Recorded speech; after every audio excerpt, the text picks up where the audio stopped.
Hello, good morning. आप सभी का स्वागत है अपने वर्मा क्लास यूट्यूब चैनल पर। मेरा नाम गोविंद है। हमने पिछली क्लास में नदी अपवाह तंत्र के बारे में पढ़ा था। उससे पहले हमने इस्लाकृति के बारे में पढ़ा था और भारत का आकृतिक विस्तार कैसा है उसके बारे में पढ़ा था। आज हम जलवायु के बारे में पढ़ेंगे कि भारत में जलवायु किस प्रकार की है। कहाँ की कभी साल में 12 महीने होते हैं। 12 महीनों में कुछ महीनों में गर्मी बहुत तेज होती है, कुछ महीनों में बहुत तेज ठंड होती है, कुछ महीनों में बहुत तेज बारिश आती है। इस सभी ऋतुओं के बारे में ऐसा क्यों होता है, हम भारत के बारे में और जलवायु के बारे में पढ़ेंगे। पिछले तो अध्ययन के बारे में हम पढ़ चुके हैं, इसलाह करते अपवाह तंत्र के बारे में। तो किसी क्षेत्र का प्राकृतिक पर्यावरण को समझने के लिए आवश्यक तीन मूल तत्वों में से दो तत्व तो यही है कि इसलाह करते कैसी है और अपवाह तंत्र कैसा है। इस अध्ययन में हम तीसरे तत्व अर्थात देश की वायुमंडलीय अवस्था के बारे में पढ़ेंगे। दिसंबर में ऊनी वस्त्र क्यों पहनते हैं तथा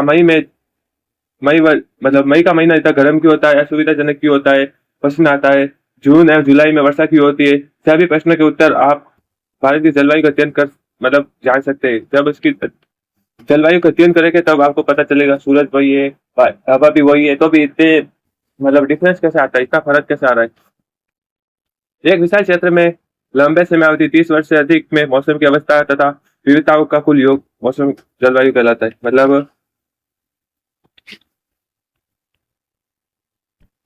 ये 30 महीनों से ज्यादा किसी देश या किसी ऐसे क्षेत्र की मौसमी अवस्था, 30 वर्ष से अधिक किसी क्षेत्र की मौसमी अवस्था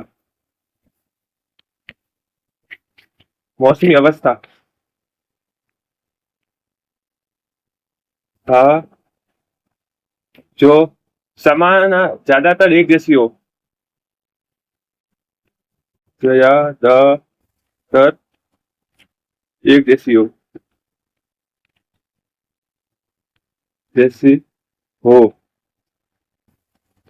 30 वर्ष या उससे अधिक किसी देश या किसी क्षेत्र की मौसमी अवस्था जो ज्यादातर एक जैसी हो। इसका मतलब है भारत, ये अपना भारत है, ये अपना भारत है। इसमें ज्यादातर जो मौसमी अवस्था है 30 वर्ष या उससे 50 वर्ष से उससे अधिक की, तो वो उष्ण कटिबंधीय, यहाँ की उष्ण कटिबंधीय प्रकार की जलवायु इधर पाई जाती है। क्यों? इधर की हिमालय। इस पॉइंट को नोट करिएगा। एक विशाल क्षेत्र में लंबे समय अवधि मौसमी अवस्थाओं का विविधताओं का कुल योग जलवायु कहलाता है। जलवायु समझ गए, लेकिन मौसम क्या? मौसम एक विशेष समय के क्षेत्र में जलवायु की अवस्था को बताता है। मतलब मौसम एक क्षणिक अवस्था है।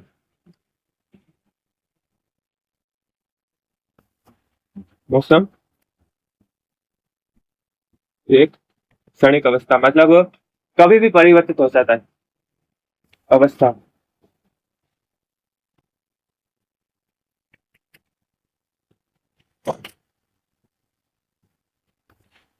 सॉरी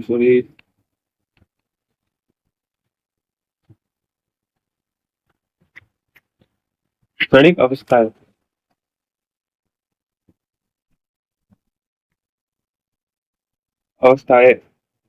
मौसम में क्षणिक अवस्था है। इसका मतलब है मौसम कभी भी परिवर्तित होता है। अभी 5 मिनट पहले किसी क्षेत्र में वर्षा हो रही थी, तो उससे 5 मिनट बाद उसमें क्या पता एकदम से बादल हट जाए और धूप आ जाए, गर्मी का मौसम हो जाए। किसी क्षेत्र में एकदम से धूप थी तो कहीं एकदम से बादल आ गए, बारिश होने लगी। एकदम से बारिश होने के बाद एकदम से सबको ठंड होने लगी, ठंडी का मौसम आ गया एकदम से। उसे बोलते हैं मौसम। मौसम कभी भी बदल जाता है।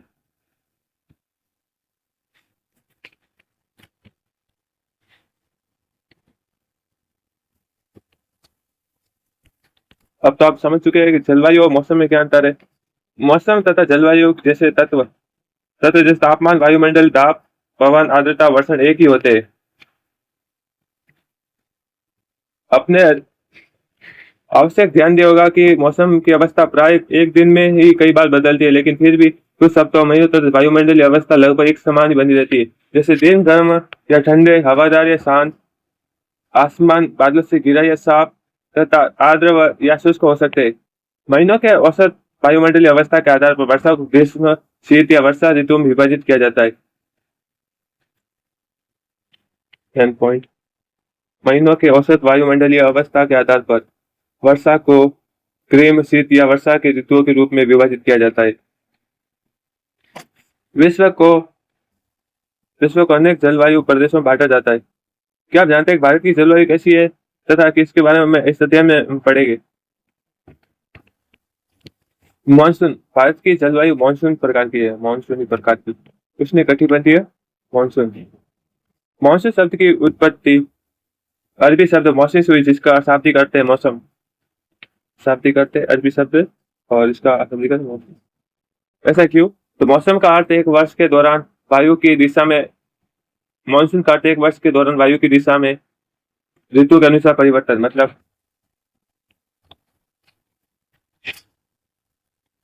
ये भारत है, यहाँ से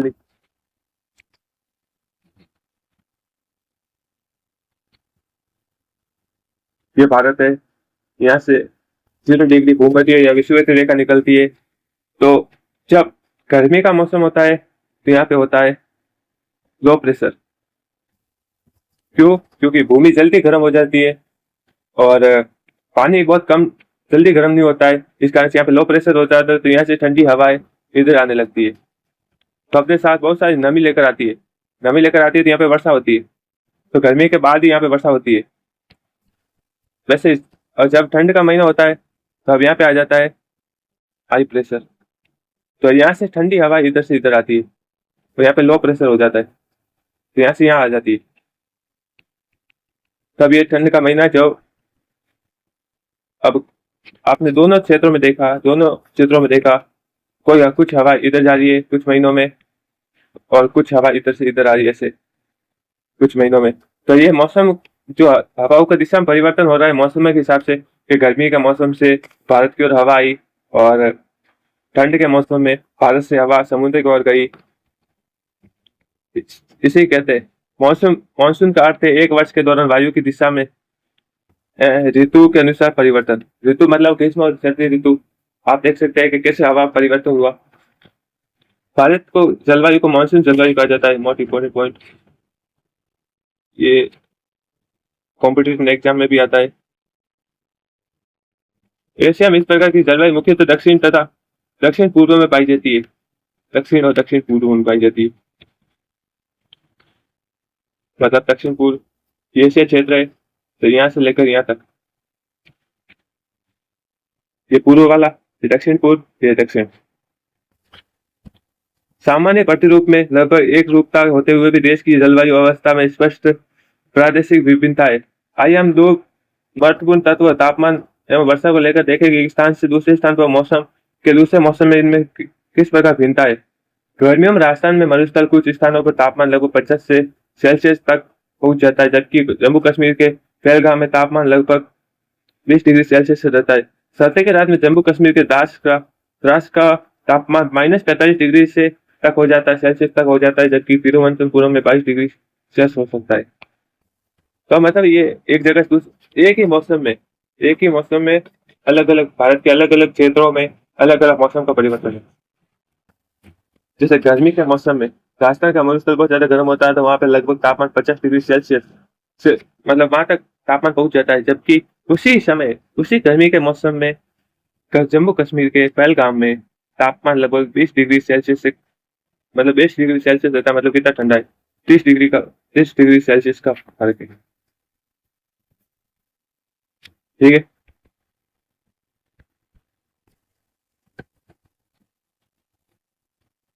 और सर्दी की रात में जम्मू कश्मीर का द्रास का तापमान -45 तक हो जाता है, जबकि तिरुवनंतपुरम उसी समय 22 डिग्री सेल्सियस रहता है। तो आप देख सकते हैं राजस्थान में गर्मी के मौसम में बहुत ज्यादा होता है, उसी समय पहलगाम जम्मू कश्मीर 30 डिग्री सेल्सियस मतलब 20 डिग्री सेल्सियस कम रहता है। और सर्दी की रात में जम्मू कश्मीर द्रास का तापमान -45 होता है, वैसे ही तिरुवनंतपुरम जो केरल की राजधानी है 22 डिग्री सेल्सियस तक रहता है। क्या आप जानते हैं कुछ क्षेत्रों में रात एवं दिन के मौसम में बहुत अधिक अंतर होता है। थार के मरुस्थल में दिन का तापमान 50 डिग्री सेल्सियस हो सकता है, जबकि उसी रात ये नीचे गिरकर 15 डिग्री तक पहुंच जाता है। दूसरी ओर केरल या अंडमान निकोबार में दिन तथा रात का तापमान लगभग एक समान रहता है। ये क्योंकि इसका कारण है थार का मरुस्थल समुद्र से दूरी कितनी है। तो थार के मरुस्थल की दूरी ज्यादा है, परंतु केरल और अंडमान निकोबार उसी के साथ है। अब वर्षण की ओर दे तो ध्यान दे तो वर्षण के रूप तथा प्रकार में नहीं, बल्कि इसकी मात्रा ऋतु के अनुसार विभिन्नता में वितरण में विभिन्नता होती है। हिमालय में वर्षण अधिकतर हिम के रूप में होता है तथा देश के शेष भागों में वर्षा के रूप में होता है। वर्षण क्या होता है? तो पानी का किसी भी रूप में जमीन पर गिरना, उसे वर्षण कहते हैं। वर्षण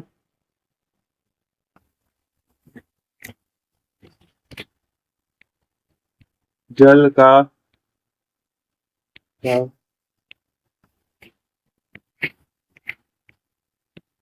किसी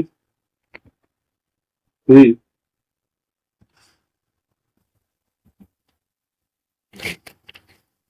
का भी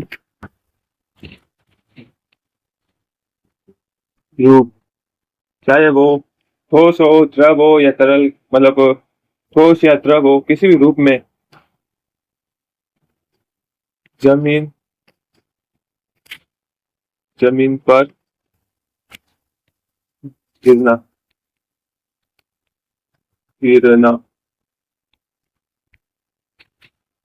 जमीन पर गिरना। वार्षिक वर्षण में विभिन्नता मेघालय में पूरे साल में मेघालय एक ऐसा देश राज्य है, या मतलब भारत के एक ऐसा राज्य है तथा पूरे भारत में सबसे अधिक वर्षा, पूरे विश्व में सबसे ज्यादा वर्षा इधर ही होती है। मेघालय के मौसम चेरापूंजी, वहां पे पूरे साल में भारत में सबसे ज्यादा वर्षा मेघालय में होती है 400 सेंटीमीटर। लेकिन लद्दाख और पश्चिमी राजस्थान में 100 से 10 सेंटीमीटर से भी कम होती है। अधिकतर भागों, मतलब देश के अधिकतर भागों में जून व सितंबर तक वर्षा होती है, लेकिन कुछ क्षेत्र तमिलनाडु तट पर अधिकतर वर्षा अक्टूबर नवंबर में होती है, लौटते हुए मानसून के रूप में होती है। क्यों? इसका कारण मैं आगे अब मानसूत्र के रूप में बताऊंगा। सामान्य रूप से तटीय क्षेत्रों के तापमान में अंतर कम होता है। देश के आंतरिक भागों में मौसमी तथा ऋतुनिष्ठ अंतर अधिक होता है। उत्तरी मैदान में वर्षा की मात्रा सामान्यतः पूर्व से पश्चिम की ओर घटती है। ये विभिन्नता लोगों के जीवन पर विविधता लाती है, जो उनके भोजन, वस्त्र, घरों के प्रकार में दिखती है। राजस्थान में घरों की दीवार मोटी तथा चपटी की होती है। तराई क्षेत्र तथा गोवा या मैंगलोर में ढाल वाली छतें क्यों होती है। असम में प्राय कुछ घर बांस के खंभों पर क्यों बने होते हैं। इसके आंसर आप ढूंढ के हमें कमेंट करिएगा। किसी क्षेत्र की जलवायु को नियंत्रित करने वाले 6 प्रमुख कारण है। अक्षांश, देशांतर या तुंगता या ऊंचाई, दाब, वायुदाब, पवन तंत्र, समुद्र से दूरी, महासागरीय धाराएं तथा उच्चावच लक्षण। पृथ्वी की गोलाई के कारण इसे प्राप्त और सौर की मात्रा अक्षांशों के अनुसार प्राप्त लगभग अलग अलग होती है। इसके परिणाम स्वरूप तापमान विषुवत के ध्रुवों की ओर सामान्य तो घटता जाता है। जब कोई व्यक्ति पृथ्वी की सतह से ऊंचाई की ओर जाता है तो वायुमंडल की सघनता कम हो जाती है तथा तापमान घट जाता है। इसलिए पहाड़ियां गर्मी के मौसम में अधिक ठंडी होती है, गर्मी के मौसम में भी ठंडी होती है। किसी भी क्षेत्र का वायु दाब एवं पवन तंत्र इस प्रकार के अक्षांश तथा ऊंचाई पर निर्भर करता है। मतलब आपके आगे धीरे धीरे बताऊंगा, आप पढ़ लीजिए। इस अक्षांश ऊंचाई पर निर्भर करता है। इस प्रकार ये तापमान तथा वर्षा के वितरण को प्रभावित करता है। समुद्र का जलवायु पर समकालीन प्रभाव पड़ता है। जैसे जैसे समुद्र से दूरी बढ़ती है, यह प्रभाव कम होता जाता है। जैसे राजस्थान का थार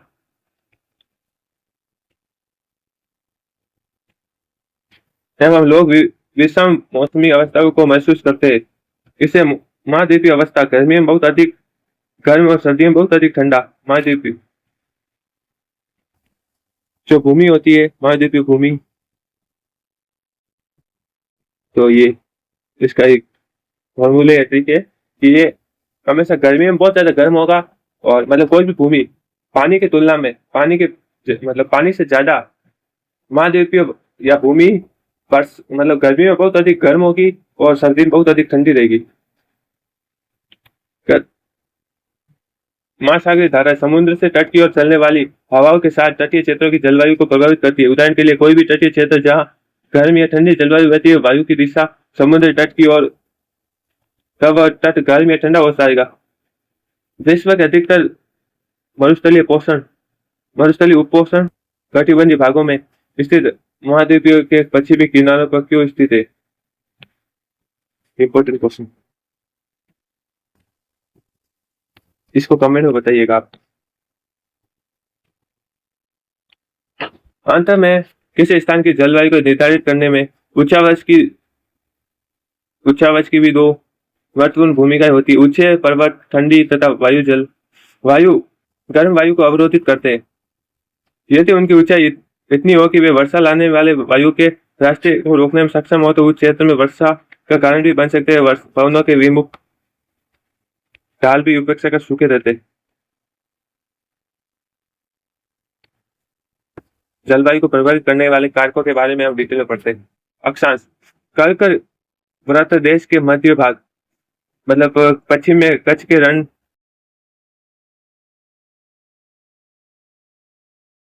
से लेकर पूर्व मिजोरम से होकर गुजरते। देश का लगभग आधा भाग कर्क वृत्त और दक्षिण के स्थित है, जो उष्ण कटिबंधीय क्षेत्र। कर्क वृत्त के उत्तर में स्थित शेष भाग उपोष्ण कटिबंधीय, इसलिए भारत की जलवायु में उष्ण कटिबंधीय जलवायु है उपोष्ण कटिबंधीय दोनों की विशेषता उपस्थित है। मतलब अक्षांश क्या कहना चाहता है?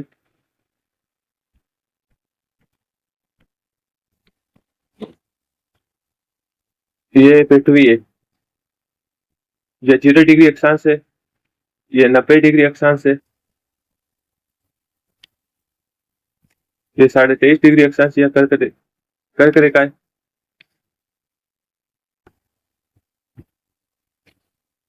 ये वापस मकर रेखा है।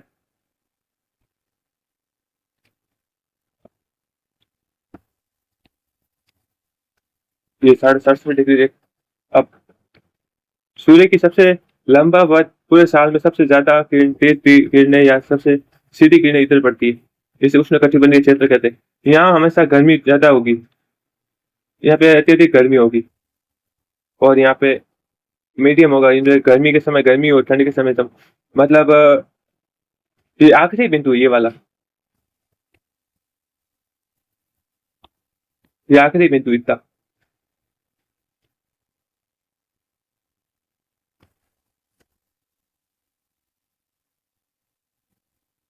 ये जो मैंने पर्पल लाइन बनाई है, ये सूर्य की आखिरी लाइन है, जिस पर साल के मतलब साल का आधा महीने में ये लंबवत किरणें यहाँ तक ही लंबवत किरणें पड़ती है। उसके बाद किरणें बहुत कमजोर हो जाती है, यहाँ तक की किरणें लंबवत होती है।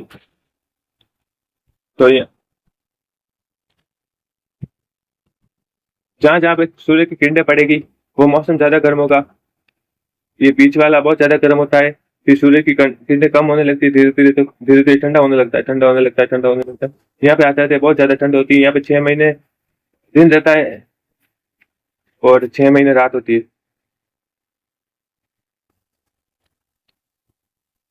6 महीने दिन और 6 महीने रात।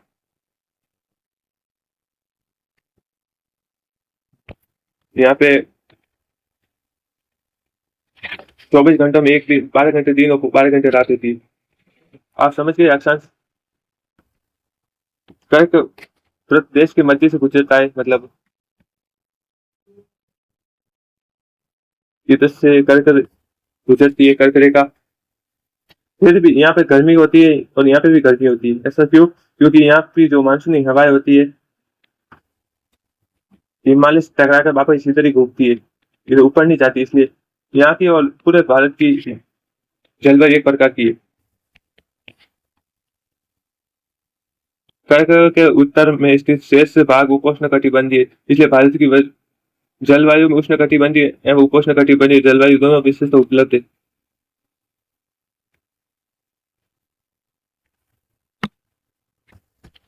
ऊंचाई, भारत के उत्तर में हिमालय पर्वत है, इसकी औसत लंबाई लगभग 6,000 मीटर है। भारत का तटीय क्षेत्र भी विशाल है, जहाँ अधिकतम ऊंचाई लगभग 30 मीटर है। हिमालय मध्य एशिया से आने वाली ठंडी हवाओं को भारतीय उपमहाद्वीप में प्रवेश करने से रोकता है। इन्हीं पर्वतों के कारण भारत के मध्य एशिया की तुलना में ठंड कम पड़ती है। तो ठंड के मौसम में सभी क्षेत्रों में बहुत ज्यादा ठंड पड़ती है, पर भारत में इतनी पड़ती है क्योंकि भारत के क्षेत्र में यहाँ पे हिमालय जो यहाँ से आने वाली ठंडी हवाओं को रोकता है, साइबेरिया से आने वाली ठंडी हवाओं को रोकता है और यहाँ तक आने रहती है। और यहाँ की जो गर्म हवा होती है वो अंदर ही रहती है, बाहर नहीं जा पाती है। इसलिए ये ठंड की अपेक्षा बहुत कम रहता है, ठंडे में बहुत कम ठंडा रहता है। वायु दाब एवं पवन। भारत में वायु जलवायु एवं मौसम भारत में जलवायु तथा संबंधित मौसम अवस्था निम्नलिखित वायुमंडलीय से संचालित होती है।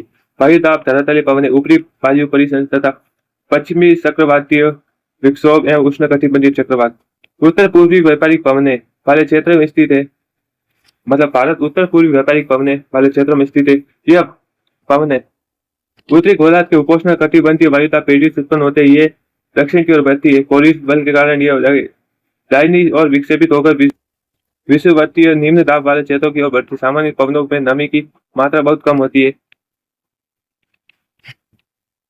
क्षेत्र में और बढ़ती है। सामान्य पवनों में नमी की मात्रा बहुत कम होती है क्योंकि ये स्थलीय भागों पर उत्पन्न होने वाले और बढ़ती है, इसलिए उन पवनों के द्वारा वर्षा कम या ज्यादा कम नहीं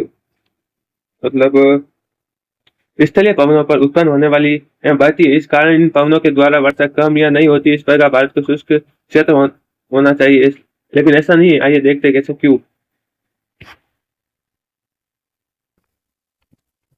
कोरियोलिस बल पृथ्वी के घूर्णन के कारण उत्पन्न आभासी बल को कोरियोलिस बल कहते हैं। जब पृथ्वी घूमती है तो सतह पर जो हवा होती है वो भी इनके साथ घूमती है और वो अपनी बल अपनी दिशा बदल देती है। इस बल के कारण पवन उत्तरी गोलार्ध में दाहिनी ओर तथा दक्षिणी गोलार्ध में बाईं ओर विक्षेपित हो जाती है। इसे फेरल का नियम भी कहते हैं।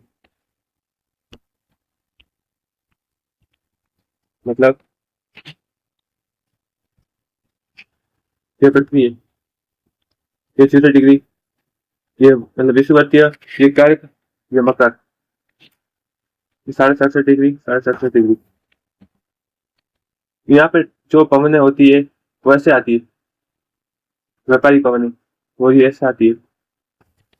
पर फेरल के नियम के कारण या कोरियोलिस बल के कारण ये हवा ऐसे आती है, ऐसे मुड़ जाती है, ऐसे घूम जाती है, ऐसे घूम जाती है। और इधर से आने वाली हवा ऐसे ऐसे ऐसे हो जाती है। जो हवा ऐसे घूम रही थी, ऐसे जा रही थी, वो कोरियोलिस बल या पृथ्वी के घूर्णन के कारण ऐसे हो जाती है, ऐसे ऐसे मुड़ जाती है। और जो इधर से जाने वाली थी, इधर इधर जाने वाली थी, वो ऐसे हो जाती है। इसको है कोरियोलिस बल कहते हैं। भारत की वायु दाब या पवन तंत्र अद्वितीय ऋतु में हिमालय से उत्तर में उच्च दाब होता है। इस क्षेत्र की ठंडी शुष्क हवाएं दक्षिण में निम्न दाब वाले 5 सागरीय क्षेत्र के ऊपर बहती है। ग्रीष्म ऋतु में आंतरिक एशिया तथा उत्तरी पूर्वी भारत के निम्न दाब का क्षेत्र उत्पन्न हो जाता है। इसके कारण गर्मी के दिनों में वायु की दिशा पूरी तरह से परिवर्तित हो जाती है। वायु दक्षिण में स्थित हिंद महासागर के उच्च दाब वाले क्षेत्र से दक्षिण पूर्वी दिशा में बहते हुए विषुवत को पार कर दाहिनी ओर मुड़ जाती है। इसे भारतीय महाद्वीपीय पर स्थित वायुदाब निम्न वायुदाब की ओर बहने लगती है। उन्हें दक्षिण पश्चिम मानसून के नाम से जाना जाता है। ये पवनें कोष्ण महासागर के ऊपर से बहती है, नमी ग्रहण करती है और भारत की मुख्य भूमि पर वर्षा करती है, जैसे मैंने आपको पहले ही बताया था।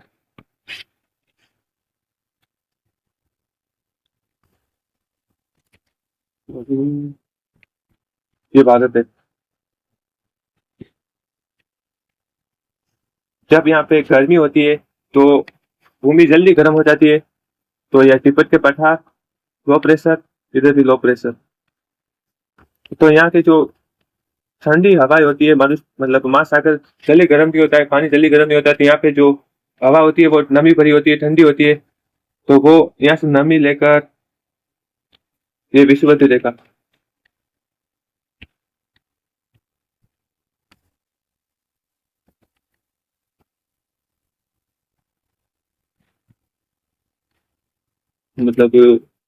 हड्डियों का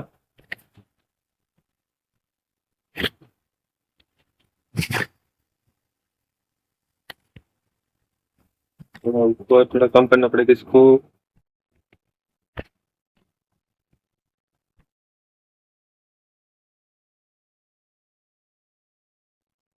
अरे यार,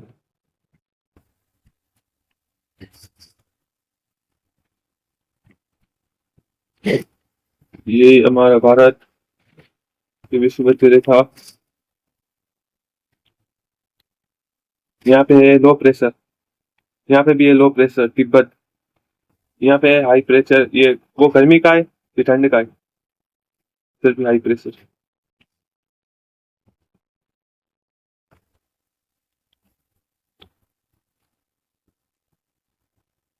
गर्मी ठंड, इधर नहीं लिखती उधर लिखती। गर्मी का जी, ठंड का टी। अब यहाँ से जो हवा बहती है वैसे बहती है, जिसे व्यापारी पवने कहते हैं, इधर वाली ऐसे बहती है, सामान्य दशा बहती है, पर फेरेल के नियम के कारण या कोरियोलिस बल के कारण ये हवाएं ऐसे हो जाती है, ऐसे हो जाती है।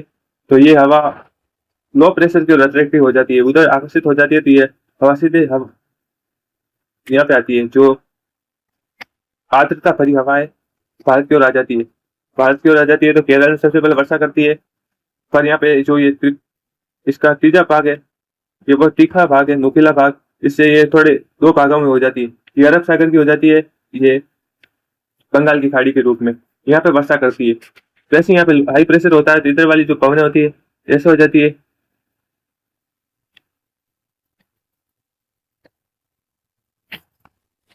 ऐसे हो जाती है। तो ये वाली पवनें ऐसे आ जाती है क्योंकि यहाँ पे लो प्रेशर होता है, ये ऐसे हो जाती है। आप समझ चुके।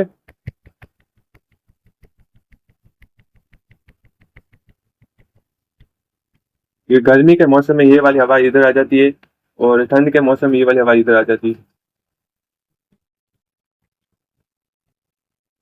अब ऋतुओं के बारे में हम कल पढ़ेंगे। भारत में सामान्य तो ऋतुएं वैसे तो 12 प्रकार की होती है, पर वो भाग है इनके, इस कारण से सामान्य ऋतुएं 4 प्रकार की होती है।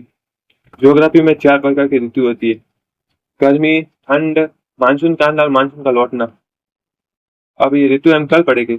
धन्यवाद, हमारे चैनल को सब्सक्राइब करिएगा, और हम और अच्छे से पढ़ाने की कोशिश करें। आप हमसे जुड़िए और अपनी तैयारी को अच्छे करिए। ये सब क्लास 9 की नहीं है, इससे आप कोई भी कंपटीशन एग्जाम के लिए ज्योग्राफी को अपने मजबूत स्तंभ बना सकते हैं। आईएएस से लेकर कुछ भी छोटी सी नौकरी लेकर आईएएस, बड़ी बड़ी आईएएस तक, आरएस, आईएएस, यूपीपीसीएस, एमपीपीसीएस, किसी के लिए भी आप जियोग्राफी करेंगे तो उसके लिए ये स्तंभ है, मुख्य आपका बेस बन जाएगा। इसलिए चैनल को सब्सक्राइब करिए, हमारे साथ जुड़िए। हम कोशिश करेंगे और इसको सरल भाषा में समझाएं जिससे आपको किसी भी प्रकार की दिक्कत ना हो। धन्यवाद। हमारे चैनल वर्मा क्लासेस को सब्सक्राइब करिए, लाइक करिए और शेयर करिएगा, और कमेंट करिएगा कुछ क्वेश्चन को जो आपको समझ में नहीं आई, डाउट। धन्यवाद।